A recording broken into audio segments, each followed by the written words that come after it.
परिसंवाद का संचालन श्री नरेंद्र सुर्वे जी करेंगे। आप महाराष्ट्र से हैं। आप एक औषधि कंपनी में उच्च पद पर कार्यरत थे। तदुपरांत धर्म कार्य हेतु वर्ष 2018 में पूर्णकालीन धर्म प्रसारक के रूप में आप कार्य कर रहे हैं। वर्तमान में हिंदू जन जागृति समिति के दिल्ली प्रवक्ता के रूप में आप सेवा कर रहे हैं। अब मैं श्री नरेंद्र सुर्वे जी से निवेदन करती हूं, वे परिसंवाद का आरंभ करें। नमस्कार। जगतगुरु भगवान श्री कृष्ण इनके चरणों में वंदन कर, सभागार में उपस्थित सभी सद्गुरु संतों के चरणों में वंदन कर और आप सभी हिंदुत्व निष्ठों को मेरा नमस्कार। आज उत्तर भारत हिंदू राष्ट्र अधिवेशन का ये द्वितीय सत्र प्रारंभ हो रहा है और इस द्वितीय सत्र का प्रारंभ आज हम यहाँ पर इस परिसंवाद से करेंगे। आज का हमारा जो विषय है वो विषय है बांग्लादेश की जो वर्तमान स्थिति है, तो उस वर्तमान स्थिति से हम क्या सीखें। भारत में हम वैसे भारत तो सनातनी परंपराओं से ही उसका निर्माण साक्षात ईश्वर ने किया है और सनातन जो है वसुधैव कुटुंबकम की बात करता है। पर कुछ वर्ष पूर्व जिनकी उत्पत्ति हुई ऐसे कुछ पंथ जो है जैसे इस्लाम है, वो अब गजवाए हिंद की बात कर रहा है। उसके लिए वो विभिन्न अलग अलग पद्धति से वो जिहाद करके या अलग अलग माध्यम से वो हिंदुओं पर कुठाराघात करने का प्रयास करता है। दूसरी ओर हम ये देख रहे हैं कि आज भारत में ऐसी स्थिति है कि ईसाई जो है बड़ी मात्रा में धर्मांतरण कर, उनका जो उद्देश्य है, जब पोप भारत में आए थे तब उन्होंने कहा था कि हमें पूर्ण साउथ ईस्ट एशिया को भारत सहित ईसाईकरण करना है। तो उस उद्देश्य से जो है ईसाई ये काम कर रहे हैं। और हम देख रहे हैं कि वामपंथी क्या कर रहे हैं, तो भारत तेरे टुकड़े होंगे इंशाअल्लाह, ऐसी गैंग को सपोर्ट करते हैं। सेक्युलर नेता है जो जातिवाद का जो विष है, जहर है, वो फैलाकर हिंदुओं में विभाजनकारी शक्तियों को प्रसारित कर रहे हैं और एक प्रकार से भारत को तोड़ने का ये और एक षड्यंत्र भारत में चल रहा है। तो ऐसी सभी विभाजनकारी शक्तियों को निरस्त करने के लिए, उनको प्रखरता से उत्तर देने वाले योद्धा जो है वो आज इस व्यासपीठ पर यहाँ पर उपस्थित है। ऐसे एक एक योद्धा का मैं आप सभी के सामने परिचय करवा कर देता हूँ। हमारे समीप श्री दीपक गोस्वामी जी यहाँ पर उपस्थित है। दीपक गोस्वामी जी जो है, आप संस्थापक है ज्ञानम फाउंडेशन और इंदौर मध्य प्रदेश से आए हैं, जयपुर राजस्थान से आए हैं। ज्ञान शक्ति ये सनातन हिंदू धर्म की सबसे बड़ी शक्ति है और ज्ञान शक्ति से ही पूरा विश्व आकर्षित होने वाला है। तो ज्ञान शक्ति का प्रसार करने का बहुत बड़ा कार्य आप दीपक गोस्वामी जी बड़ी मात्रा में पूरे देश भर में करते हैं। उसी के साथ में हमारे साथ में यहाँ पर सुश्री छाया गौतम दीदी यहाँ पर उपस्थित है। छाया दीदी आप जिलाध्यक्ष है अखिल भारतीय हिंदू महासभा की मथुरा की और निरंतर उनका प्रतिदिन 24 घंटे वो और 365 दिन हिंदुत्व की रक्षा के लिए कार्य चलता रहता है।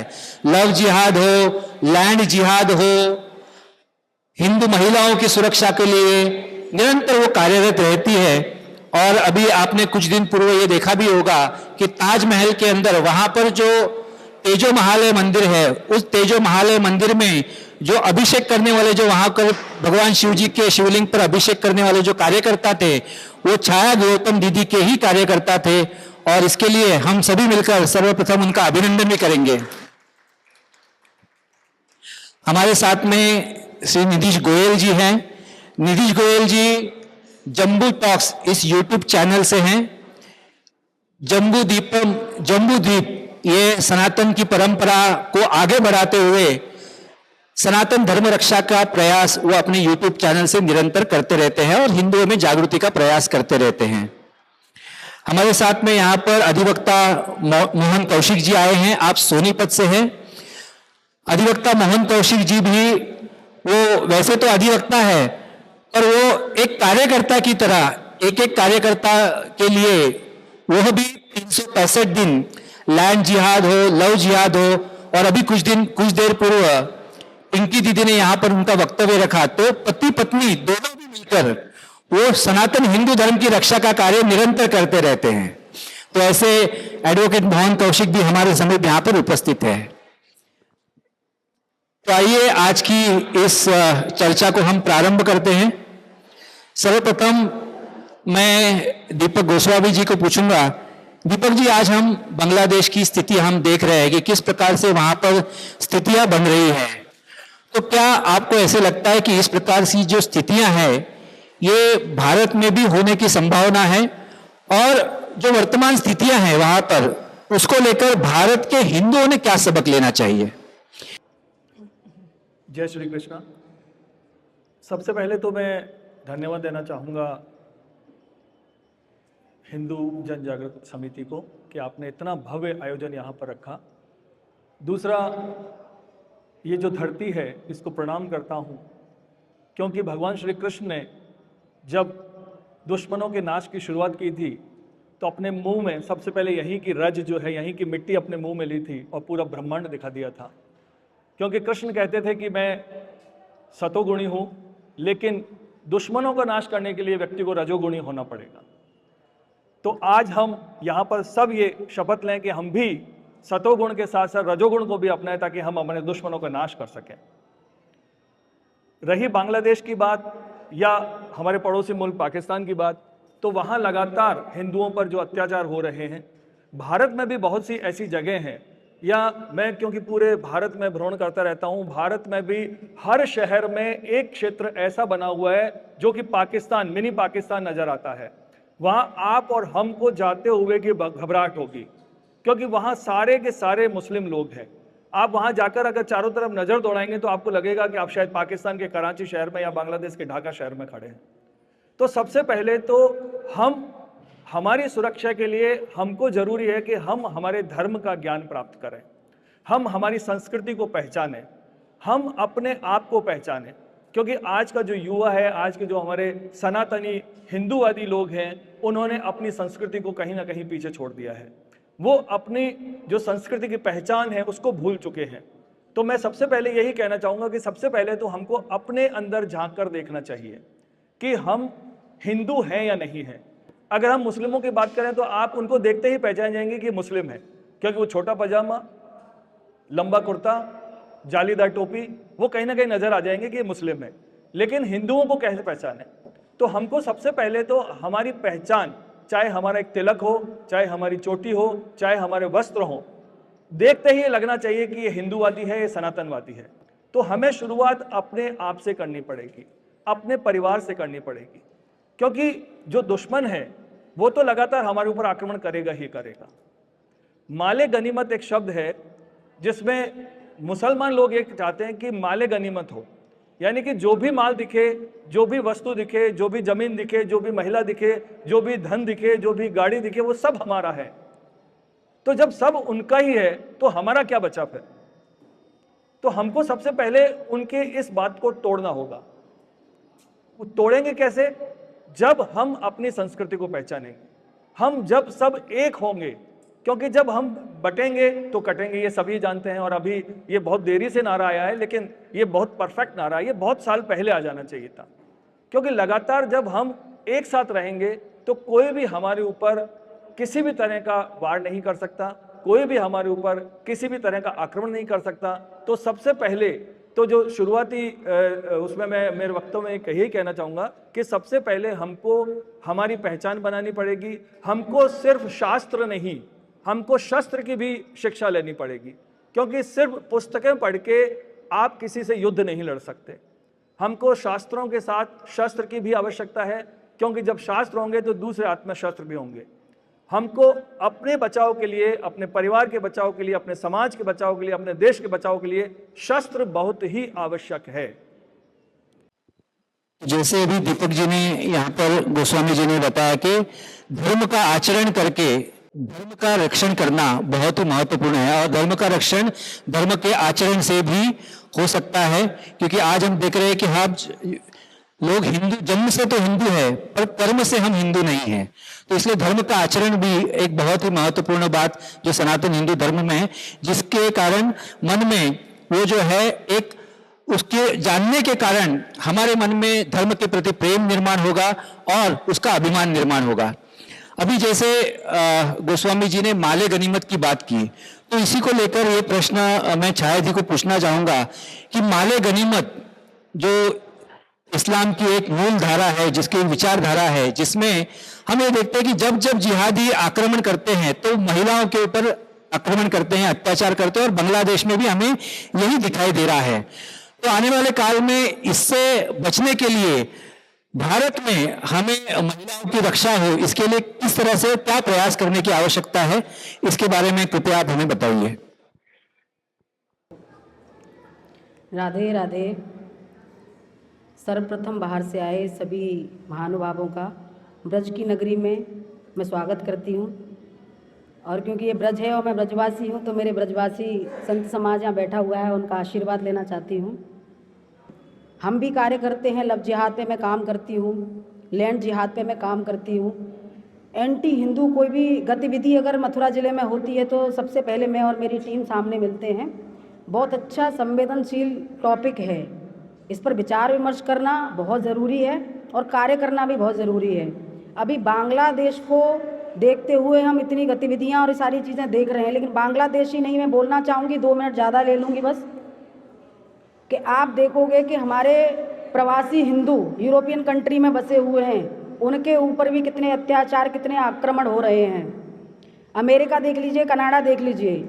कनाडा में अभी हाल ही में आप लोगों ने देखा होगा कि एक हिंदू मंदिर पर जानबूझ के उसको टारगेट किया गया। दूसरा, मुस्लिम कंट्री, जितनी भी मुस्लिम कंट्रियां हैं, पाकिस्तान में देखिए, पाकिस्तान में 1950 में हमारी जनसंख्या करीब 13% थी और आज की स्थिति है कि हम 2% हैं वहाँ। और आप हिंदुस्तान में देखिए, वो हो गई मुस्लिम कंट्री। बांग्लादेश का हाल आप देख ही रहे हैं, अफ़गानिस्तान में लगभग 0 कर दिया, सब ख़त्म कर दिया। अब आते हैं अब हिंदुस्तान में। हिंदुस्तान में भी हिंदू सुरक्षित नहीं हैं। जहाँ भी 50% से लगभग आबादी इन लोगों की हो जाती है, लगभग बराबर जहाँ हो जाते हैं, वहाँ तुम लोग अपने आप को असुरक्षित महसूस करते हो और ऐसा होता भी है। आपने देखा होगा हाल ही में 2016 में केरला में क्या हुआ, हिंदुओं को पलायन करना पड़ा वहाँ से। तो मुझे समझ में ये नहीं आता कि हिंदू ताकतवर क्यों नहीं है, सनातन ताकतवर क्यों नहीं है, सनातनी ताकतवर क्यों नहीं है। रही बात महिलाओं की, नहीं कहूँगी मैं, ओवरऑल हिंदुओं की बात कर रही हूँ। महिलाओं में तो मुझसे बड़ा कोई एग्जाम्पल मुझे खुद नहीं लगता है महिलाओं ने, जबकि हमारे यहाँ तो दुर्गा शक्ति और इतनी बड़े बड़े नाम हुए। ये हमारे यहाँ, ये हमारी जो धरती है वो शक्तिशाली धरती है, यहाँ कितनी महिलाएं ऐसी पैदा हुई जो युद्ध लड़ी। लेकिन ओवरऑल हिंदुओं की मैं आज बात कर रही हूँ, तो मैं बस यही कहना चाहूँगी कि 3-4 पॉइंट हैं मुझे जहाँ तक लगता है कि इसके उपाय क्या हो सकते हैं। हमारे यहाँ CAA आया, उसमें क्यों नहीं सुरक्षित हिंदुओं को वापसी की जा रही है, पुनर्वास किया जा रहा है उनका, वो सरकार को थोड़ा सा ध्यान देना चाहिए। NRC के तहत हमारे हिंदुओं को दोबारा से सुरक्षित करके, और यहाँ से जो ये बिल पारित हुआ, बिल लागू हुआ, इसमें जो भी गैर कानूनी रोहिंग्या रह रहे हैं, बांग्लादेशी रह रहे हैं, उनको यहाँ से भगाया जाए सबसे पहले, क्योंकि 57 देश हैं मुसलमानों के, हमारे पास सिर्फ एक हिंदू देश है, उसमें भी आप इसको सेक्युलर देश नहीं कह सकते हो। ये लगभग आधा मुस्लिम कंट्री बन चुका है। अगर आज गौर नहीं करोगे, आज ध्यान नहीं दोगे, तो कल कुछ नहीं मिलेगा। आपके पास कोई ऑप्शन नहीं है, उनके पास बहुत ऑप्शन है, 57 देश बना के बैठे हुए हैं। अगर इसको सुरक्षित करना है तो हमारे पास एक ही उपाय है कि हिंदू राष्ट्र घोषित हो, कैसे भी करके हिंदू राष्ट्र घोषित करना है। हिंदू जब कट्टरपंथी पे आता है तो हम लोगों को संविधान पढ़ाया जाता है, हम लोगों को कानून पढ़ाया जाता है, हम लोगों को लॉ एंड ऑर्डर मेंटेन करने के लिए बोला जाता है। क्या आपको लग रहा है कि ये दूसरा समुदाय है वो लॉ एंड ऑर्डर मेंटेन कर रहा है? क्या वो कानून मेंटेन कर रहा है? क्या वो संविधान मेंटेन कर रहा है? आप अभी संभल का देख लीजिए, संभल में क्या हाल हुआ है। मैं हाल ही की स्थिति मथुरा की बता देती हूँ। आपने देखा होगा मथुरावासी, वृंदावनवासी जितने लोग यहाँ बैठे हुए हैं, मैं पिछले करीब 4-5 वर्षों से शौर्य दिवस मनाती हूँ, जबकि सबको पता है कि 1992 में बाबरी मस्जिद का जब विध्वंस हुआ तो शौर्य दिवस हिंदुओं के लिए एक ऐसा उत्सव है जो हर व्यक्ति को मनाना चाहिए और वो होता भी है। तो मुझसे यहाँ के जितने भी प्रशासनिक अधिकारी हैं वो सबसे पहले ये प्रश्न करते हैं कि क्या शौर्य दिवस कोई फेस्टिवल है तुम्हारे लिए? निश्चित तौर पर फेस्टिवल है, क्यों नहीं है हमारे लिए। हमारा उत्सव है और हमारा मौलिक अधिकार है उसको मनाना। तो अभी फिलहाल की स्थिति जो मथुरा में चल रही है वो मैं आपको बता देती हूँ। हम लोगों ने अनाउंसमेंट किया कि 6 दिसंबर फिर आने वाला है शौर्य दिवस। तो हमने कहा अपनी कृष्ण जन्मभूमि, विवादित ढांचे की तरफ नहीं जा रहे हैं हम, जबकि वो भी अपनी है, वो असल जन्मभूमि है। हम अपनी जन्मभूमि पर जाकर देहरी पूजन करेंगे यमुना जल से और वहाँ ये कार्यक्रम करेंगे। तो हमें प्रशासनिक अधिकारी पीड़ित कर रहे हैं, प्रताड़ित कर रहे हैं और वहाँ बिठा के हम लोगों को थ्रेट दी जा रही हैं। बार बार बोला जा रहा है मुकदमा लिख जाएगा, ऐसा हो जाएगा, वैसा हो जाएगा। मुझे पूरे संत समाज ने आशीर्वाद दिया वृंदावन में और कहा कि हम सहयोग करेंगे, ये संतों की नगरी है और हम लोग ये सब करेंगे। लेकिन नहीं, प्रशासन हमें लॉ एंड ऑर्डर मेंटेन कराता है, प्रशासन हमें संविधान बताता है, प्रशासन हमें कानून बताता है और ये कानून की वजह से और हम लोगों को कमजोरी शो कराई जाती है। हमें बताया जा रहा है कि संभल में आप देखिए क्या हाल हुआ। ऐसा ना हो छाया गौतम की वजह से, 6 दिसंबर शौर्य दिवस बनाने की वजह से यहाँ संभल जैसा हाल हो जाए। इसका मतलब वो हमें डरा रहे हैं और हम डर रहे हैं और डरने के बाद हम घर में चुप बैठ रहे हैं। अगर यही हाल रहा तो सिर्फ महिलाओं का नहीं, सबसे पहले तो महिलाएं प्रताड़ित की जाती हैं। आपने देखा होगा, बांग्लादेश में देखा, आपने कश्मीर में देखा, कितने एग्जाम्पल हैं कि महिलाओं के साथ क्या क्या हाल हुआ। हमारे यहाँ महिलाओं को पूजा जाता है, शक्ति बताई जाती है महिला, और उनके साथ ये सब हो रहा है। आप लोगों को बहुत विचार करना पड़ेगा, बहुत सोचना पड़ेगा और मैं सिर्फ यही कहना चाहूँगी, आपको कट्टर बनना ही पड़ेगा चाहे कुछ भी हो जाए। मैंने एक लाइन यहाँ लिखी थी, अभी 4 दिन पहले मीडिया वाइड चल रही थी, उसमें लिखा था मैंने जन्मभूमि को लेके कि छीन पड़ी जो धर्म धरोहर उसको वहीं सजाएंगे, जहाँ पर जन्म हुआ माधव का मंदिर वहीं बनाएंगे। तो मेरा सिर्फ मानना ये है कि महिलाएं तो बहुत हैं ही संवेदनशील, एक टॉपिक है ही, क्योंकि हम महिलाओं की इज्जत करते हैं, हम अपने घर में महिलाओं को पूछते हैं, हम बेटियों को पूछते हैं, हमारे नवरात्रि मनाई जाती है, तो महिलाएं हैं ही। लेकिन ओवरऑल हिंदू खतरे में है पूरे विश्व में और हम खत्म हो चुके हैं। लगभग एक ही देश बाकी है। जितना कर सकते हो कट्टरपंथी से कर सकते हो, शासन को जगा सकते हो, प्रशासन को जगा सकते हो, अपने पक्ष में जितना कर सकते हो उतना कर लो। यही समय, आगे कोई समय नहीं आने वाला है। जय हिंदू राष्ट्र। जय हिंद राष्ट्र। तो रणरागी ने मथुरा की जन्मभूमि का बिगुल फूंक दिया है और हम सभी अवश्य ही आप सभी के साथ में खड़े रहकर इस अभियान में सम्मिलित होंगे। जब कोई भी इस प्रकार की घटनाएं होती है तब हम देखते हैं युद्धजन्य स्थिति होती है, तब युद्ध जो जितना जमीन पर लड़ा जाता है उतना ही वो जो युद्ध है वो नैरेटिव के माध्यम से लड़ा जाता है।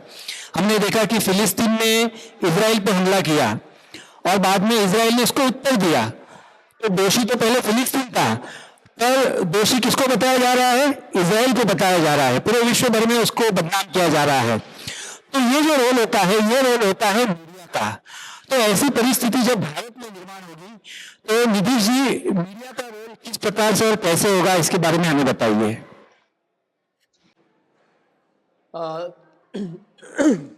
धन्यवाद नरेंद्र जी, और आप सभी को राधे राधे।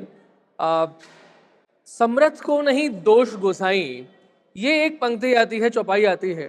तो अगर आप समर्थ हैं तो आपके लिए सब कुछ माफ है हर तरीके से। आप समर्थ नहीं है तो कोई ना कोई समस्या आपके लिए आएगी। देखिए, मीडिया का रोल जो कि नरेटिव की बात है, तो अल्टीमेटली बात ये आती है कि आप सब तरीके से सक्षम हो सकते हैं, लेकिन खेल सारा का सारा दिमाग का है। अभी सुबह के सत्र में पानीपत के युद्ध की बात आई थी, तो पानीपत के युद्ध की बात करेंगे तो पत्र किसने लिखे थे? वो शेख अहमद सरहिंदी कौन था? वो दारुल और उलेमा कौन थे? किस तरीके से अफगानिस्तान से ये कह के बुलाया गया कि जो हमारे आलमगीर ने जो शासन स्थापित किया है वो यहाँ से मराठों के कारण से ध्वस्त हो जाएगा। तो ये भी तो ब्रेन वॉशिंग ही थी। ये नरेटिव बिल्डिंग जो है ये आज से नहीं है, ये तब से चल रहा है। अब बात इतनी सी आती है कि उस नरेटिव बिल्डिंग के युद्ध में हम अपना समर्पण किस तरीके से कर रहे हैं और किस तरीके से नहीं कर रहे।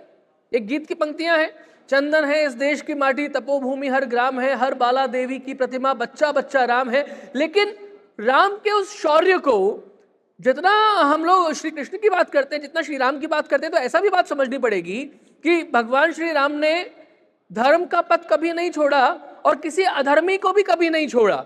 अपने हाथों से मारीच ताड़का से लेकर के, जब जिसको कहते हैं कि जब राम ताड़का मारी, तो वहां से शुरू हो गया था कि आगे का परिचय समाचार लंका के किस तरीके से हमें मिलने वाले हैं। तो ये तो शुरुआत से शुरू करने वाली चीज होगी, ये वैसे ही शुरुआत से शुरू करने वाली चीज होगी। क्योंकि आपने मीडिया की बात की है, तो नैरेटिव किस तरीके से गढ़े जाते हैं। अभी कुछ समय पहले एक वेब सीरीज आई फ्रीडम एट मिडनाइट, उसका अपने चैनल पे मैंने एक रिव्यू भी किया। ऐसा लगा उसको देख करके कि शायद ये कुछ अच्छा होना चाहिए, लेकिन इस कालखंड में जिसमें हम देखें कि पॉलिटिकली पावर आपके पास में है, बहुत अच्छे तरीके से समृद्ध भी आप हैं, तब भी सिनेमैटिक तरीके से एक बहुत बड़ी वेब सीरीज निखिल अडवाणी जैसे डायरेक्टर के द्वारा बनाई जाती है। और उसमें क्या दिखाया जाता है, नेहरू को कुछ इस तरीके से महिमा मंडित किया जाए, वो मक्कारों का महिमा मंडन करती है।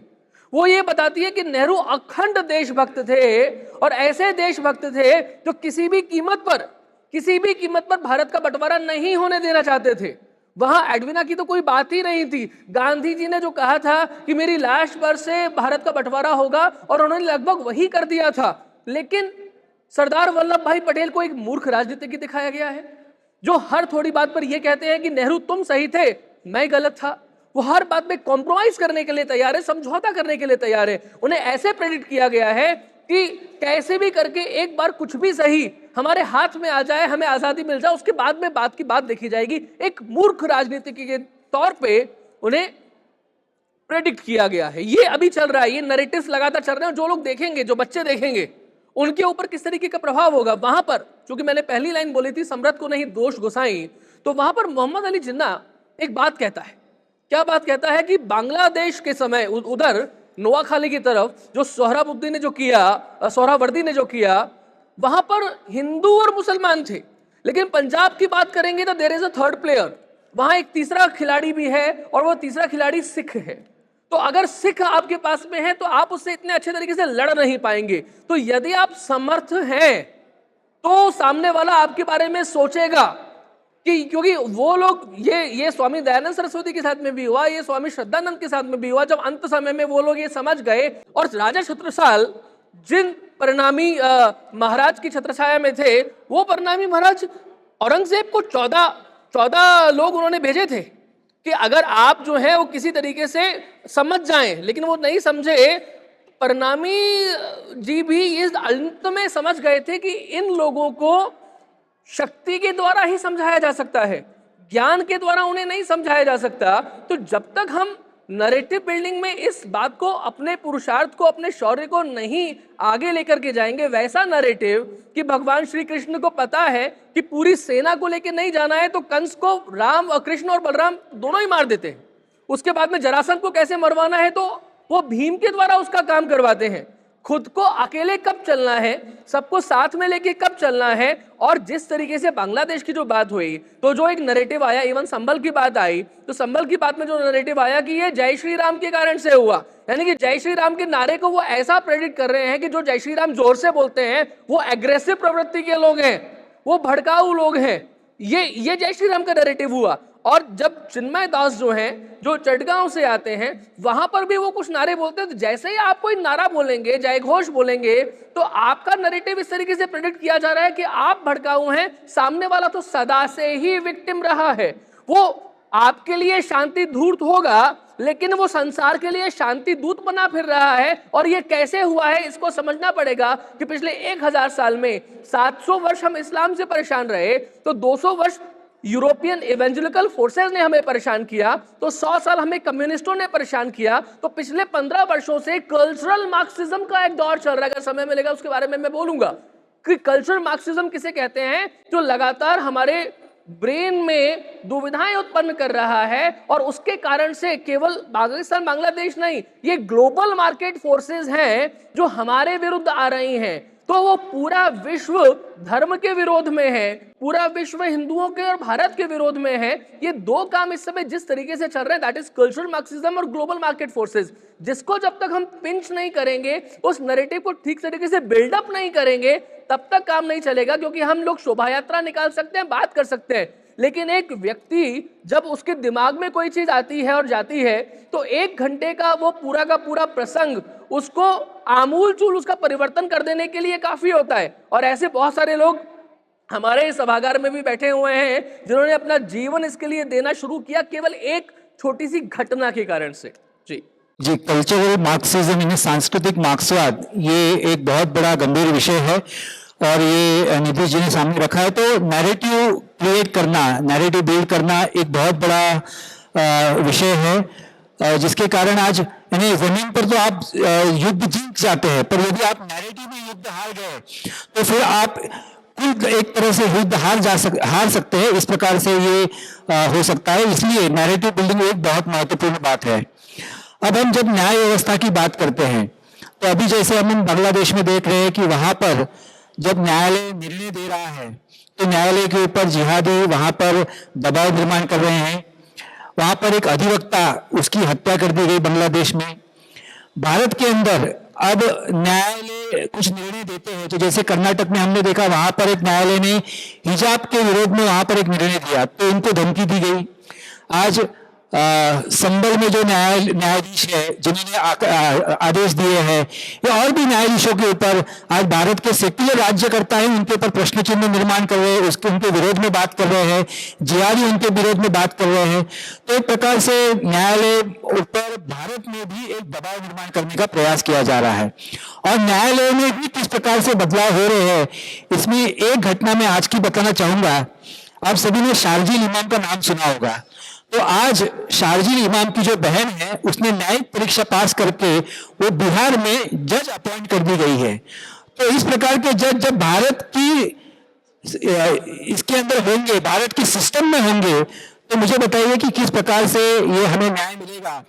तो ऐसी स्थिति में एक अधिवक्ता होने की दृष्टि से मोहन जी, मैं आपसे विनती करूंगा कि आप हम सभी का मार्गदर्शन करें कि ऐसी स्थितियों में हमें किस प्रकार से तैयारी करनी होगी। सभी को जय श्री राम।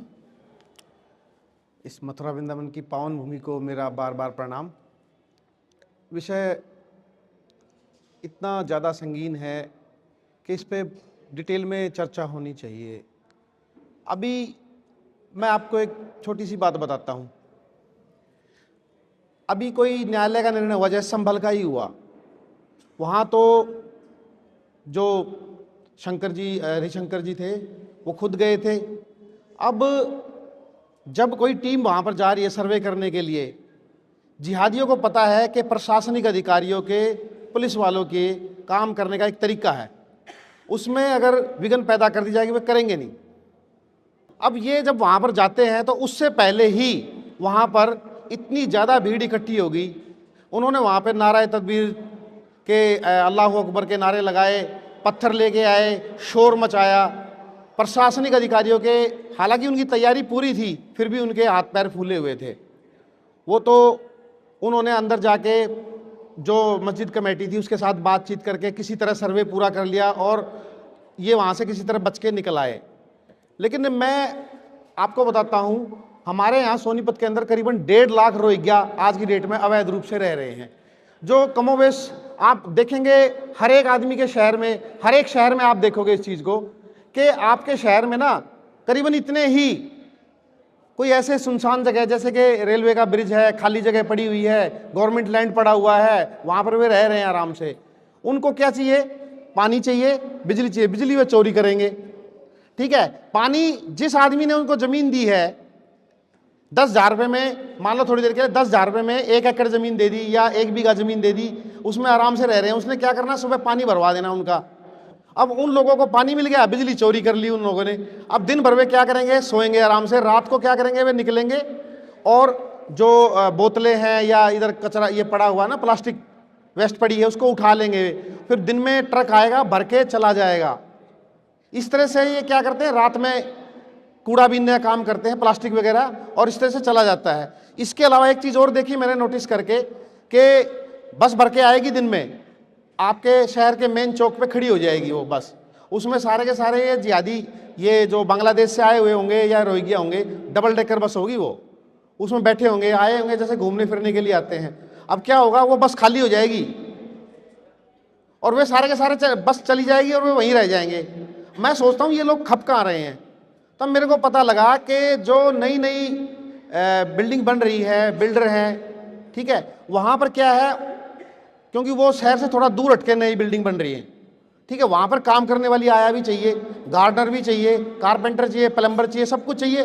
अब शहर से बंदा आएगा महंगा पड़ेगा। अब ये लोग, इनको क्या चाहिए, इनको तो सिर्फ खाने के लिए 2 रोटी चाहिए, 2 जून की रोटी चाहिए। काम कर लेंगे नहीं, ये महिलाएं, मुस्लिम महिलाएं जो रोहिंग्या हैं बांग्लादेश के, ये उनके घर में फ्री में काम करती हैं, बदले में शाम को चलती दफे अपने पूरे घर के लिए राशन लेके चली जाती हैं, कुछ ना कुछ पैसा भी मिल रहा है। अब ये लोग इस तरह से खपते चले जाएंगे। अब हमने क्या किया कि हमने पुलिस को इन्फॉर्मेशन दी कि देखो जी, ये यहाँ पर करीबन 1.5 लाख रोहिंग्या मुस्लिम रह रहे हैं और ये अवैध रूप से रह रहे हैं, इन सबको बाहर किया जाए। पुलिस ने कोई कार्रवाई नहीं की। उसके बाद हमने और ऊपर कंप्लेंट की, होम मिनिस्ट्री तक को ट्वीट किया। होम मिनिस्ट्री ट्वीट करने के बाद उसने डीएम को लिख भेजा कि भाई ये शिकायत आई हुई है, इस पर काम करो। उस पर भी कोई कार्रवाई नहीं हुई। हमने आरटीआई लगाई। आरटीआई में क्या आ रहा है कि बार बार वहाँ से मैसेज आ रहा है कि जाइए उनको आप जो है ना बाहर करिए, तो कहते हैं जी हमारे पास फोर्सेज नहीं है, हमारे पास फोर्सेज नहीं है।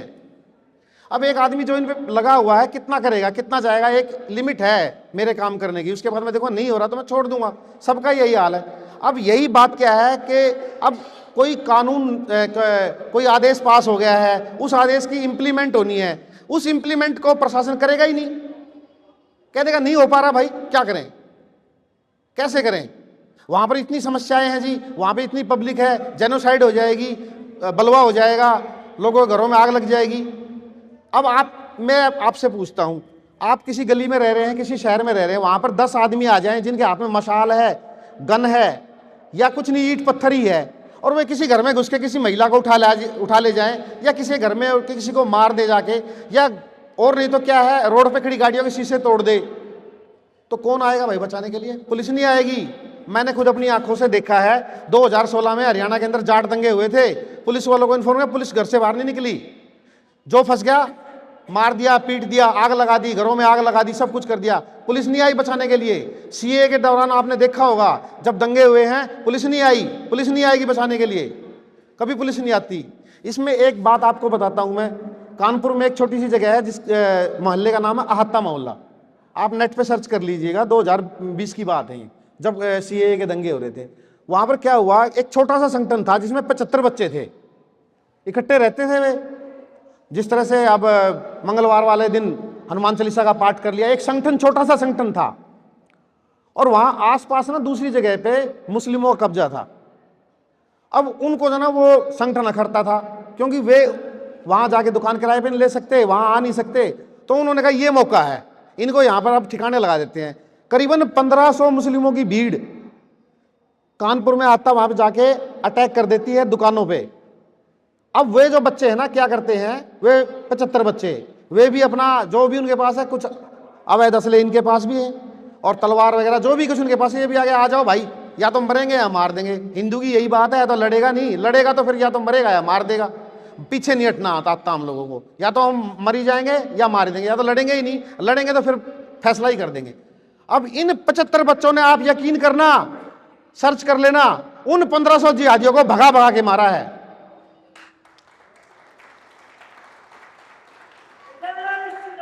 जय श्री राम। कोई पुलिस, कोई प्रशासन नहीं काम आएगा। जब इमरजेंसी आएगी तब आपका संगठन ही काम आएगा। आपने अपने घर के आसपास, अपने शहर में, अपने मोहल्ले में क्या बना रखा है? क्या कोई संगठन बना रखा है? क्या यूनिटी है? आप एक दूसरे के सुख दुख में खड़े हैं? क्या आप दूसरे को सहयोग कर रहे हैं? वो चीज़ काम आएगी, और कोई पुलिस प्रशासन काम नहीं करेगा। मेरे भाई ने सवाल पूछा था कि आप कैसे काम लेंगे? ये जो भी आप कहते हैं, जैसे कि अब कई भाई हैं कहते हैं अजान की आवाज़ आ रही है, नहीं रुक रहा, आप कंप्लेंट कर दोगे तो रुक जाएगा, फिर चालू हो जाएगा। फिर मेरे को एक भाई ने बताया कि जी हमने इसका समाधान ढूंढ लिया है, मस्जिद के बाहर कोई ना कोई मंदिर होगा आसपास, वहाँ पे हमने एक पोल लगा दिया और उस पर हमने क्या कर दिया, जिस टाइम उनकी अजान का टाइम होता है हनुमान चालीसा चालू कर देते हैं, अपने आप चुप हो गए, ठीक हो गया। जब तक आप प्रतिकार नहीं करोगे रुकेंगे नहीं। इस देश में जो है ना यही होता है।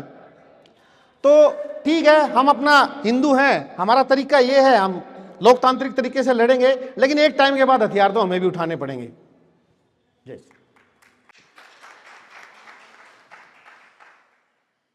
अभी बांग्लादेश में हम देख रहे हैं कि वहां पर वैसे हिंदुओं की जनसंख्या तो कम है, पर फिर भी जितना भी हिंदू समाज है वहां पर आज जो परिस्थितियां हम देख रहे हैं वहां पर, तो जो हिंदू है वहां पर वो रास्ते पर आए, संगठित हुए, रास्ते पर उतरे और उन्होंने एक बहुत बड़ा आंदोलन भी वहां पर रास्ते पर आकर किया। पर यदि हम भारत की स्थिति देखें तो भारत का हिंदू समाज जो है वो रास्ते पर नहीं उतरता है।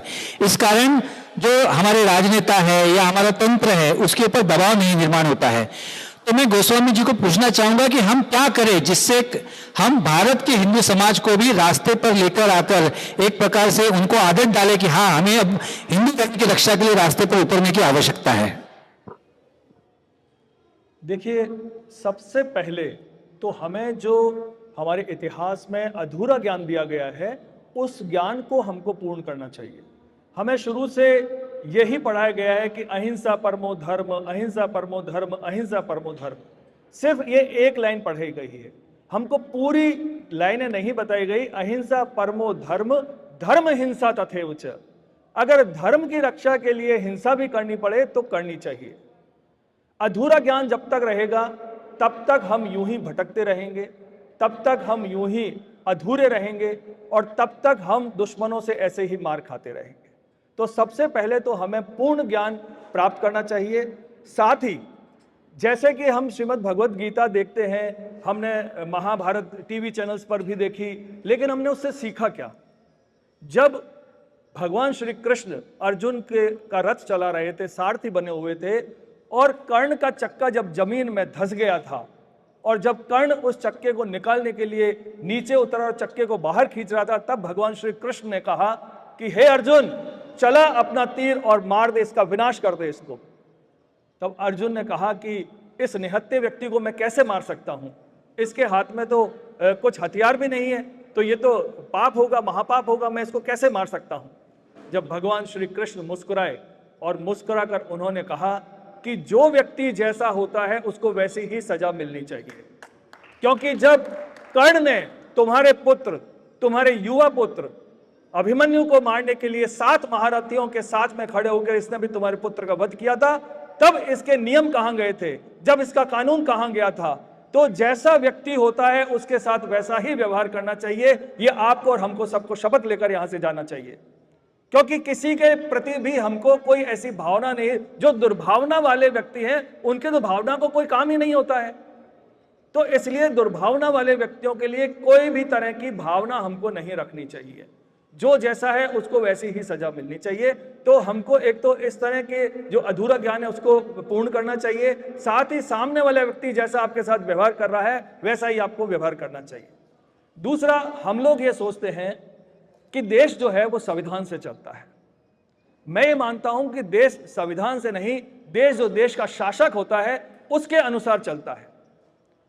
जब हमारे संविधान के अंदर धर्मनिरपेक्ष था ही नहीं, तो 1976 में इंदिरा गांधी ने उसके अंदर धर्मनिरपेक्ष राष्ट्र डलवा दिया गया। वर्शिप एक्ट की बात करें, 1951 में जब वर्शिप एक्ट लेकर आए, उस समय नरसिम्हा राव की सरकार थी, उन्होंने उसमें वर्शिप एक्ट लाके हमारे मंदिरों को यथास्थिति के आदेश जारी कर दिए। तो जब अब हम कहते हैं कि राष्ट्रवादी सरकार है, हिंदूवादी सरकार है, सनातनी सरकार है, तो इस सरकार से भी मैं इस मंच के माध्यम से ये कहना चाहूंगा कि वो भी हमारे कानूनों को लाए और हमारे हिंदुओं की रक्षा के लिए सारे जो पुराने कानून हैं उनको बदल दे और नए सनातन संस्कृति और हिंदू राष्ट्र के निर्माण के लिए आगे आए। तो जब तक ये आप और हम मिलकर सरकार तक ये बात नहीं पहुंचाएंगे, तब तक सरकार जो है मौन रहेगी। जब हमारी सभी सनातनियों की, हिंदू धर्मियों की बात सरकार के कानों में जाकर गूंजेगी, तब सरकार बदलाव लाएगी। जैसा कि बहुत सी जगह बदलाव किया भी है। जैसा कि अभी हमारी बहन छाया जी बता रही थी कि 6 तारीख को इनको, जबकि यहाँ तो हमारी राष्ट्रवादी सरकार है, हिंदुत्व की सरकार है, फिर भी इनके ऊपर इतना दबाव आ रहा है कि ये कार्यक्रम ना करें। तो इसके लिए भी हम सबको एकजुट होकर बहन के साथ खड़ा होना चाहिए और 6 तारीख को हम सबको मथुरा आकर इनके कंधे से कंधे मिलाकर हमको आगे बढ़ना चाहिए। तीसरी बात मैं ये कहना चाहूंगा कि जितने भी जो हमारे कथावाचक हैं बहुत अच्छी कथाएं कर रहे हैं, हजारों लाखों लोग उनकी कथाओं में आ रहे हैं, लेकिन मैं उनसे आज इस मंच के माध्यम से ये कहना चाहूंगा कि वो हमारी माताओं बहनों को नाच के लिए ना कहें, नचाएं नहीं, बल्कि उनको वीरता की बातें बताएं, उनको सनातन संस्कृति की, उनको हिंदुत्व की बातें बताएं और उनको भगवान के सुदर्शन चक्र की बातें बताएं, ना कि राधा कृष्ण के प्रेम की बातें बताएं। राधा कृष्ण का प्यार तो हमेशा था, है और भविष्य में भी रहेगा, लेकिन भगवान श्री कृष्ण खुद कहते हैं कि जब जहां जैसी परिस्थिति हो उस तरह से आपको व्यवहार करना चाहिए। जब महाभारत का युद्ध चल रहा था उस समय कृष्ण ने राधा को याद नहीं किया, उस समय उन्होंने अपने सुदर्शन चक्र को याद रखा, उन्होंने वहां की रणनीति को पूरी को याद रखा। तो आज वर्तमान समय भी एक महाभारत के युद्ध की तरह हमको एक रणनीति बनानी चाहिए और आगे हमको दुश्मनों का विनाश कैसे करना है उसके लिए पूरी हमें एक राजनीति की तरह एक नीति बनाकर आगे बढ़ना चाहिए और दुश्मनों का विनाश करना चाहिए। तो मैं हमारे कथावाचकों से भी ये निवेदन करूंगा कि वो राष्ट्रहित की, वो वीरता की और वो कैसे युवाओं को और महिलाओं को गदा चलाना, तलवार चलाना, किस तरह इनकी शिक्षा दे, उसकी बातें वहां पर करनी चाहिए। क्योंकि आज भी मैं मानता हूं कि जो हमारी संस्कृति, हमारा जो धर्म वो बचा हुआ है तो नारी शक्ति के कारण बचा हुआ है। मैं बहुत से कथावाचकों के साथ जाता हूं, उनके कार्यक्रम में जाता हूं, वहां देखता हूं 80% महिलाएं होती हैं और 20% पुरुष होते हैं। तो आज भी जो हमारी संस्कृति बची हुई है वो महिलाओं के कारण बची है। तो कि महिला हमारी पूजनीय है, महिला हमारी शक्ति है, महिला हमारी ज्ञान की कारक है, महिला हमारी सरस्वती है, महिला के अंदर वो सारे गुण हैं जो देवी देवताओं के अंदर होते हैं। इसलिए हमको महिलाओं के साथ कंधे से कंधे मिलाकर आगे बढ़ना चाहिए। मैं आज इस कार्यक्रम के माध्यम से इतना ही कहना चाहूंगा कि हमको अधूरा ज्ञान नहीं लेना चाहिए, हम पूरा ज्ञान प्राप्त करें। और एक बार पुनः मैं यही कहना चाहूंगा कि हमको शास्त्र के साथ में शस्त्र की भी जरूरत पड़े तो उसको चलाने से भी हमको चूकना नहीं चाहिए। और अंतिम बात मैं ये कहना चाहूंगा कि जब तक हिंदू राष्ट्र नहीं होगा तब तक आप और हम सुरक्षित नहीं होंगे, क्योंकि हिंदू राष्ट्र होगा तो धर्म की विजय होगी, हिंदू राष्ट्र होगा तो अधर्म का विनाश होगा, हिंदू राष्ट्र होगा तो प्राणियों में सद्भावना होगी और हिंदू राष्ट्र होगा तो विश्व का कल्याण होगा। तो आइए हम हिंदू राष्ट्र की ओर आगे बढ़ें और विश्व के कल्याण की प्रार्थना करें। जय श्री कृष्ण। शास्त्र के साथ शस्त्र की भी शिक्षा हमें मिलनी चाहिए और शस्त्र जो है वो स्वरक्षा के लिए, क्योंकि स्वरक्षा करना ये हमारा संवैधानिक और मूलभूत अधिकार है और संविधान भी इसकी इजाजत देता है। तो इसलिए हर एक को शिक्षा प्राप्त करना ये उसका मूलभूत अधिकार है और वो हमें प्राप्त करना आवश्यक है। और जिस तरह से गोस्वामी जी ने बताया उसका सारांश मुझे यही पता चला कि सिर्फ किसी सरकार को चुनकर देना ये हमारा सिर्फ उद्देश्य नहीं होना चाहिए, तो चुनी हुई सरकार से कार्य करवा कर लेना ये उद्देश्य अब हमारा होना चाहिए। इस चर्चा को आगे बढ़ाते हुए अब हम जो बांग्लादेश में जो स्थितियां देख रहे हैं तो अब वो क्या कर रहे हैं, तो हमारे मंदिरों को उन्होंने टारगेट करना प्रारंभ किया। मंदिरों के आगे बढ़ते हुए अब इस्कॉन मंदिर के जो महंत है चिन्मय दास जी, उनको उन्होंने अरेस्ट कर दिया, उनको उन्होंने हिरासत में एक टेररिस्ट की भांति उनके साथ में व्यवहार किया जा रहा है। ये बांग्लादेश में हो रहा है। भारत में भी अभी कुछ महीने पूर्व महाराष्ट्र में जिहादियों ने एक मोर्चा निकाला और उस मोर्चा में परम पूज्य रामगिरी महाराज के विरोध में सर तन से जुदा के नारे लगाए गए। यानी भारत के अंदर भी अब हिंदुत्ववादी संगठनों को टारगेट किया जा रहा है। महाराष्ट्र के चुनाव में जिहादियों ने एक मांग की थी सेक्युलर सरकार से कि महाराष्ट्र में यदि सरकार आएगी तो आप राष्ट्रीय स्वयंसेवक संघ के ऊपर पाबंदी लगाइए। हिंदू जन जागृति समिति हो, सनातन संस्था हो, इसके ऊपर भी आरोप लगाए गए। स्वयं यहाँ पर दीदी है तो दीदी के ऊपर भी एक प्रहार करने का जो प्रयास जो है जिहादियों के माध्यम से किया गया था वह भी उनका स्वयं का एक अनुभव है। तो ऐसी स्थिति में एक हिंदुत्ववादी संगठन हो, स्वयं संत महंत हैं, हमने सभी ने हमारी सुरक्षा के लिए किस प्रकार से सतर्क रहना चाहिए और हमारी योजनाओं के किस प्रकार से कार्यान्वित करना चाहिए? जैसा अभी बताया कि बांग्लादेश में इस्कॉन मंदिर, उनके पुजारी को गिरफ्तार कर लिया गया। आपको पता होना चाहिए कि वहाँ इस्कॉन मंदिर उन मुसलमानों को रोज़ लगभग हर दिन उनको भंडारा खिलाता था और उनका पेट भरता था, और जब बारी आई अपनी तो गिरफ्तार कर लिया। वो भाईचारे का एक नारा देते हैं, तो हम भाई मानते हैं और वो हमें चारा मानते हैं। जब भी मौका मिलेगा वो हमें चारे की तरह खा जाएंगे, निगल जाएंगे, ख़त्म कर देंगे हमें। तो एक ही सीख मिलती है कि इन लोगों से बिल्कुल दूरी बना लो, कोई भाईचारा नहीं है इन लोगों से। अपनी स्वयं की नीति बना के, और रही बात कानून की, हमें कानून पढ़ाई जाती है, कानून सिखाई जाती है और कानून हमारे ऊपर ही अप्लाई की जाती है। न इनको कानून पढ़ाई जाती, न ये कानून सीखते हैं, न ये कानून को मानते हैं। ये इनका स्वयं का कानून है। अगर इनका फ़ायदा संविधान से हो रहा है तो संविधान को मानने की दुहाई देंगे, इनका फ़ायदा कुरान से हो रहा है तो कुरान को मानने की दुहाई देंगे, इनका फ़ायदा स्वयं से हो रहा है तो स्वयं को बताएंगे कि हमारा ये कानून है, हमारा ये नियम है। खैर, ये कानून को बिल्कुल नहीं मानते हैं। हम लोग एक टाइम का भोजन भी अगर कहीं करके आते हैं और उस व्यक्ति से हमारी कोई द्वेष भावना हो जाती है तो हम उसके खिलाफ नहीं जा सकते। सनातनी, हमें लगता है कि हमने उनका नमक खाया है। और ये वो व्यक्ति हैं जो रोज़ इस्कॉन मंदिर में खाना खा रहे हैं, और जब अपना मौका आया तो उन्हीं व्यक्ति को, उन्हीं स्वामी जी को, उन्हीं पुजारी को इन्होंने गिरफ्तार कर लिया। तो इनकी मानसिकता ऐसी है। तो क्या लगता है आप लोगों को, क्या ये किसी कानून से रुक पाएंगे? ये कभी नहीं रुक पाएंगे किसी कानून से। हम अपने देश में खुश हो लेते हैं कि हमारे पास इतना संत समाज है, इतने विद्वान हैं, इतने ग्रंथ हैं जी, तो हम खुश होते हैं कि हमारे पास संत समाज है, विद्वान है, हमारे पास वेद हैं, ग्रंथ हैं, उपनिषद हैं, हम लोग शांति प्रिय समुदाय से हैं। पर आपको क्या लगता है इन चीज़ों से शांति प्रिय रहने से काम चलेगा? मुझे तो नहीं लगता। मैं जिस भाषा में काम करती हूँ, जिस भाषा में जवाब देती हूँ, मुझे उसका बहुत कुछ भुगतने को मिला है, लेकिन हमें वाकई में ऐसा ही होना पड़ेगा। अभी मैं एक छोटी सी घटना बता देती हूँ। हमारे पास में एक राया थाना है, वहाँ गांव में 16 साल की ब्राह्मण परिवार की नाबालिग लड़की, उसको 25 साल का मुसलमान लड़का तरीके से लव जिहाद प्रॉपर करके लड़की को लेके चला गया।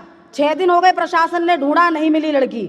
मुझे फ़ोन आया, मैं अपने 400 कार्यकर्ताओं के साथ थाने पहुँची और जाके मैंने उनसे सवाल जवाब किए कि कहाँ है लड़की।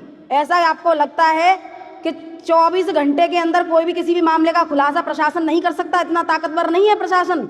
डेफिनेटली है, और अगर करना चाहे तो कर सकता है। और प्रॉपर लव जिहाद कैसे था? 16 साल की नाबालिग लड़की, 25 साल का मुस्लिम लड़का, और वो उस लड़के के घर में जाके देखा तो उसके घर में छप्पर पड़ा हुआ है और 2 बकरी बंधी हुई है। जब बाद में पता चला इन्वेस्टिगेशन में, तो उस लड़के के अकाउंट में 10 लाख रुपए मिले और वो लड़की मेवात में मिली। तो ये प्रॉपर लव जिहाद था कि नहीं था? हमने वहाँ 400 कार्यकर्ता इकट्ठे किए और जाके थाने का घेराव कर दिया, थाने का गेट बंद कर दिया। मैं थोड़ा सा पढ़ी लिखी हूँ, मुझे समझ में आता है कि मैं जो कर रही हूँ वो गैर कानूनी है कानून की नज़र में। किसी थाने को बंद करना, उसका गेट बंद कर देना, ये गैर कानूनी है। लेकिन हमारी मजबूरी, हम क्या करें? 6 दिन से कहाँ हो, लड़की कहाँ है? तो हमें पता था प्रेशर बनेगा तो लड़की आएगी। प्रेशर बना तो 5 घंटे में लड़की आई, लेकिन उसका भुगतान मुझे करना पड़ा। लड़की तो आ गई और मैं भी घर आ गई, लेकिन बाद में मेरे 58 लोगों के खिलाफ मुकदमा लिखा गया, जिसमें मेरे खिलाफ भी मुकदमा, मेरे 57 कार्यकर्ताओं के खिलाफ ये मुकदमा लिखा कि हमने सरकारी कार्य में बाधा उत्पन्न की है, वहाँ पे तमाशा किया है। ये मुकदमा मुझे झेलना पड़ रहा है, 2 महीने पुरानी बात है। तो मेरा कहने का मतलब यह है कि कानून को पढ़ोगे, कानून को ज़्यादा सीखोगे, कानून में चलेगा, क्योंकि जिसको जिस भाषा में समझ में आता है उस भाषा में ही समझाना पड़ेगा। हम लोग बड़ा खुश हो लेते हैं, इतने विद्वान लोग हैं हम लोग। तो मैं बस इतना ही कहना चाहूँगी कि लास्ट में न तंत्र काम आएगा, न मंत्र काम आएगा, न तंत्र काम आएगा, न मंत्र काम आएगा। जो शीश काट दे दुश्मन का वो यंत्र काम आएगा।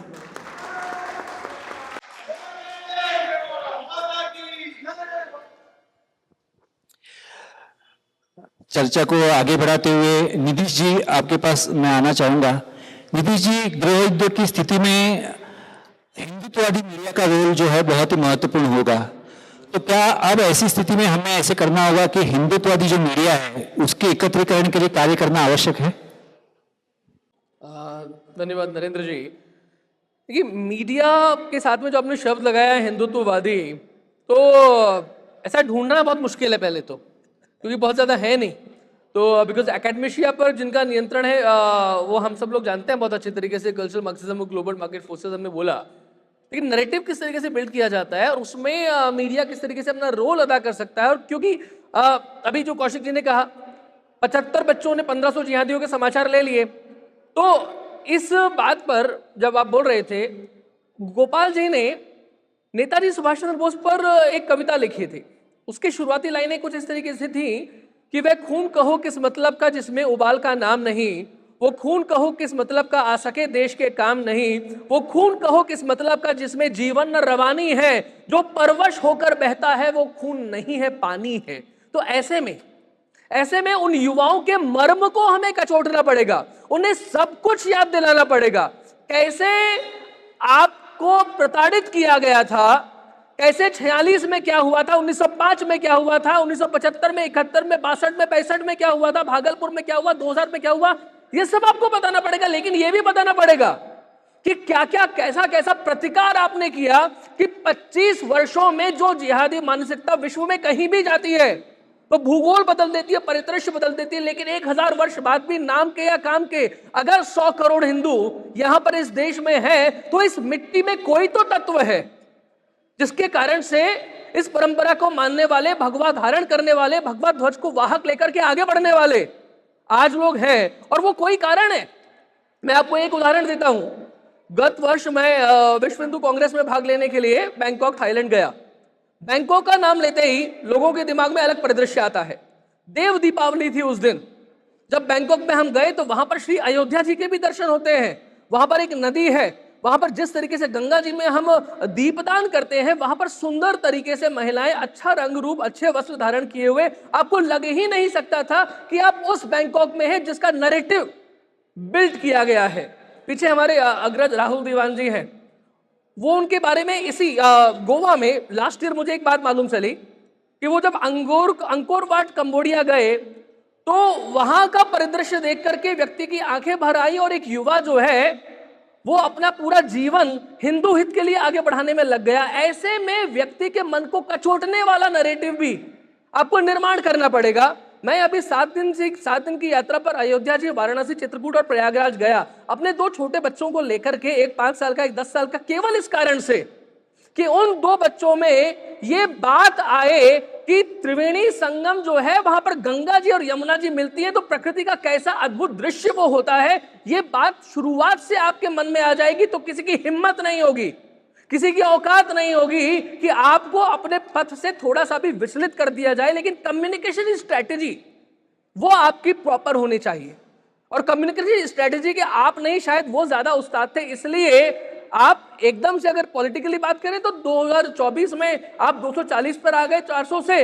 और लेकिन जैसे ही आपने उस कम्युनिकेशन स्ट्रेटेजी को ठीक किया, आपने कहा कि बटेंगे तो कटेंगे, और पॉजिटिव एस्पेक्ट में आपने ये कहा कि एक है तो सेफ है, तो हिंदू व्यक्ति को अगर ठीक प्रकार से उसका लक्ष्य बताया जाए तो वो बहुत समझदार है, आपको आपके कंधों पर बैठाएगा। इसलिए एक तरीके से पुनर्जागरण का चुनाव होता है, देश फिर से सांस्कृतिक राष्ट्रवाद की तरफ आगे बढ़ता है और महाराष्ट्र का परिणाम आपको दिखाई देता है। ये परिणाम प्रबंधन से नहीं आया केवल और केवल, ये केवल नैरेटिव से नहीं आया, बल्कि हिंदू को आपने उसका लक्ष्य सही तरीके से बताया तो ये परिणाम निकल के सामने आता है। इस बात को ऐसे भी समझना पड़ेगा। लेकिन यहां पर यह भी देखिए कि समस्याएं किस तरीके की आ जाती हैं। मैंने अपने चैनल पर कोविड के दौरान एक वीडियो बनाया, उसमें कोविड-19 की चर्चा की, बिल मेलिंडा गेट्स फाउंडेशन की चर्चा की। 1975 में जब संजय गांधी आपातकाल लगा, इमरजेंसी लगी और उसके साथ में नसबंदी शुरू हुई, तो संजय गांधी ने जो किया तो लोगों को लगता था कि इंदिरा गांधी ने आपातकाल इसलिए लगाया क्योंकि इलाहाबाद की, प्रयागराज की हाईकोर्ट में वो प्रतिबंधित हो गई थी। लेकिन उस समय वहां पर अमेरिका में बैठा हुआ रॉकफेलर क्या कर रहा था, उस समय वहां पर न्यूयॉर्क का महापौर निक्सन क्या कर रहा था। भारत में कुछ भी अगर गड़बड़ हो रहा है तो वो केवल भारत के कारण से गड़बड़ नहीं होता, और विदेश की कितनी ताकतें उसमें शामिल होती हैं। केवल आधा घंटे में, मेरे पास में कोई वीडियो ग्राफिक नहीं था, कोई वीडियो में अपलोडिंग अलग तरीके से नहीं थी, केवल मैंने ही बोला था, 10 मिनट का वीडियो आधे घंटे के अंदर यूट्यूब से साफ हो गया। पंजाब के बारे में कुछ लिखा तो पंजाब पुलिस से एक प्रेम पत्र भी आया। वो वैसा ही था कि मेरे मित्र हैं एक दिल्ली में, रचित, सब लोकतंत्र नाम से एक चैनल चलाते हैं, उन्हें पंजाब पुलिस के द्वारा उठा लिया गया था। बाद में जब उनसे बात हुई तो रचित ने कहा कि सेम लेटर मेरे बैंक के पास में इसी तरीके से आया था, एक तरीके से आपकी रेकी करना, आपका एड्रेस कंफर्म करना, बस अंतर इतना हुआ कि मुझे उठा लिया गया था और तुम अब तक घर में हो, इतना सा अंतर था। तो समस्याएं बहुत सारी आनी है, लेकिन आपको 2 पंक्तियां वही याद रखनी है कि चरे बेती यही तो मंत्र है अपना, नहीं थकना नहीं रुकना, सतत चलना सतत चलना। ऐसी जी, चलना ही महत्वपूर्ण है, हमें रुकना नहीं है और हिंदू राष्ट्र की ओर बढ़ते जाना है। इस चर्चा के आखिरी प्रश्न को लेकर मोहन जी के पास जाना चाहूंगा। मोहन जी, ये जैसी स्थिति यदि भारत में निर्माण होती है तो हिंदुत्ववादी संगठनों के बारे में अभी आपने कहा ही कि उनकी जो भूमिका होगी वो बहुत ही महत्वपूर्ण होगी और वही आने वाले काल में सहायता कर सकते हैं। तो क्या जैसे हम देखते कोई भी घटना होती है तो अब्दुल कादिर ये सब जो तुरंत आकर रास्ते पे उतर जाते हैं और उनके पास में 15 मिनट में ही सभी जानकारी जो है पहुंच जाती है, पर हमारे यहाँ पर जानकारी भेजना इसका अभाव है। तो क्या आने वाले काल में हिंदुओं की रक्षा के लिए हमारी एक संपर्क यंत्रणा बनना आवश्यक है और इसके लिए किस तरह से प्रयास किए जाए? देखिए, इसमें सारा काम पेट्रो डॉलर का है। इनके पास फंडिंग है, इनके पास पैसा आता है, पैसा इनको संगठन करता है। जितनी मुस्लिमों में फूट है आपस में, विधर्मियों में जितनी फूट है इतनी हिंदुओं में नहीं है। इनमें अशराफ और नॉन अशराफ का झगड़ा है, शिया सुन्नी का झगड़ा है, बरेलवी का और क्या देवबंदी, इनमें बहुत झगड़े हैं। पर लेकिन इनको एक कर देता है पेट्रो डॉलर। जो पैसा आता है वो इनको यूनाइट करने में काम आता है। हर शहर के अंदर एक इलाका काजी होता है जिसका काम क्या है, पुलिस प्रशासन को मेंटेन करके रखेगा। जैसे कोई लव जिहादी घटना हो रही है, कंप्लेंट हो गई है या किसी हिंदू का उत्पीड़न हुआ है, अब वो कंप्लेंट लेके पुलिस के पास जाएगा तो पुलिस वाले का पहला काम क्या होगा, उससे एक बार बात कर लेगा और जो पुलिस वाला खर्चा है उसके पास पहुंच जाएगा। उसका काम ही मेंटेन करना है। इसी तरह हमारा कोई नेटवर्क नहीं है इस तरह का जो एक दूसरे की हेल्प कर सकें। इन्होंने इस तरह का एक सिस्टम बना लिया है, ये हमसे 10 कदम आगे हैं। जो हम आज सोच रहे हैं ना, इसका समाधान ये है, इसका ऐसे करेंगे, ये उसके बाद आगे पहुंच जाते हैं। जिस तरह से अभी कुछ दिन पहले ही हमारे संगठन ने ही इसके बारे में बताया था, ये क्या बोलते हैं, हलाल सर्टिफिकेट। हम उसके बारे में कुछ निकालेंगे समाधान, इतने में कुछ और लेके आ जाएंगे। तो आप इनसे सीख सकते हैं, इनका पैटर्न क्या है। इसी तरह का आप भी एक पैटर्न बनाएं, हम हिंदू मिलके, हम भी जैसे इन्होंने इलाका काजी बना रखा है, हम भी किसी को, हमारे संत समाज जिम्मेवारी लें या कोई और ले, हमें भी इस तरह का एक नेटवर्क बनाना पड़ेगा। अगर तलवार लेके कोई आया तो हमें भी तलवार लेके खड़े होना पड़ेगा, तभी जाके हम उनको काउंटर कर पाएंगे। इसके अलावा मेरे को ऐसा लगता है कि जो ये पॉलिटिशियन है, चाहे बीजेपी हो, चाहे कांग्रेस हो, चाहे कोई भी हो, मैं किसी के बारे में नहीं कहता, हम जो मांगेंगे वो ये हमें देंगे। हमारी मांग होनी चाहिए। हमने मांग नहीं की, हिंदुओं ने कभी मांग नहीं की। हिंदू उलझा पड़ा है, नौकरी चाहिए जी, विकास चाहिए हमें, ये हमारी सड़क बन जानी चाहिए, ये होना चाहिए, वो होना चाहिए। इन्होंने कहा नहीं, हमें कुछ नहीं चाहिए, हमें इस्लामिक राष्ट्र चाहिए, हमें यूनिटी चाहिए, हमारे काम होने चाहिए, हमारा ये होना चाहिए। आपको पता है कि जो आपका जो डीएम ऑफिस है वहाँ पर मुस्लिमों ने अपने बंदे बैठा रखे हैं। जितनी भी सरकार की योजनाएं है ना, 100% मुस्लिमों के पास जाती है। क्या हमारे में कोई गरीब तबका नहीं है क्या हमारे में वैसे लोग नहीं है जिनके मकान बनने चाहिए? क्या हमारे वाले लोगों को उज्ज्वला सिलेंडर नहीं मिलना चाहिए? आप जानते हो 100% इनके पास जा रही है सारी की सारी, क्योंकि हमारे यहाँ कोई मेंटेन ही नहीं कर रहा, किसी को मतलब ही नहीं है, सबको बस उन्होंने कर रखा है, मेंटेन कर रखा है। अगर आपको अपना भी काम करवाना हो ना, उनके आदमी से मिल लो, पैसे लेगा, आपका भी काम करवा देगा। खैर वो तो दूसरी बात हुई। हम लोग सरकार पे दबाव दें कि लव जिहाद के खिलाफ कानून लेके आए, सरकार लेके आएगी। वक्त के खिलाफ लेके आए, लेके आएगी। हम कहेंगे ये कानून आना चाहिए, हमारी पुरजोर मांग होनी चाहिए, हमारे अंदर यूनिटी होनी चाहिए, हमारी एक जीवट हो जाए ये कि हमें ये चाहिए। सरकार को ऐसा लगा हिंदू नाराज हो रहा है, हिंदू को ऐसा करने के लिए ऐसा करना पड़ेगा, तो वे मानेंगे। तो हमें क्या करना पड़ेगा? हमें न सिर्फ अपना इन जैसा नेटवर्क बनाना पड़ेगा, इसके अलावा हमें पॉलिटिशियंस पे दबाव। हम आपको वोट दे रहे हैं भाई, इकट्ठे होकर वोट दे रहे हैं। हमारी वोट यूनिट है, हम ये चाहते हैं हमारे शहर में ये होना चाहिए, हमारे में भी धर्मी नहीं आना चाहिए। बाहर का आदमी यहाँ पर सब्जी मंडी में सब्जी बेच रहा है या कोई बाहर का आदमी आके हमारी गलियों में सामान बेच रहा है, उसके गले में पट्टा होना चाहिए जिस पे लिखा हो मोहम्मद फला ढक्का। हमारी मर्जी, हम ले सामान इससे ना लें। सरकार पे दबाव डालना पड़ेगा इस चीज के लिए, इसके लिए हिंदू तैयार है। तो बांग्लादेश की वर्तमान स्थितियों से हम क्या सीखे, इस विषय पर आज का ये परिसंवाद यहाँ पर आयोजित किया गया और हमारे सभी मान्यवर वक्ताओं ने, सभी ने हमें बहुत अच्छी तरीके से उनके विचार यहाँ पर रखे। अवश्य ही इस विचारों का बहुत ही लाभ आने वाले काल में हम सभी को होगा और इस प्रकार से हम यह कृतियाँ करेंगे। पिछले 70 वर्षों से हमें जाति के नाम पर, पंथ के नाम पर, भाषा के नाम पर, प्रांत के नाम पर बांटने की राजनीति की गई और विभक्त करके हिंदुओं को शक्तिहीन करने का प्रयास किया गया। पर अब समय आ गया है कि हिंदू जागरूक हो गया है और जागरूक होकर हम अब ना बटेंगे और ना कटेंगे और अब हिंदू राष्ट्र लेकर रहेंगे, इस दिशा की ओर कार्य करेंगे। आज की यह परिसंवाद यहीं पे समाप्त हुआ। आप सभी का बहुत बहुत आभार, धन्यवाद, कृतज्ञता।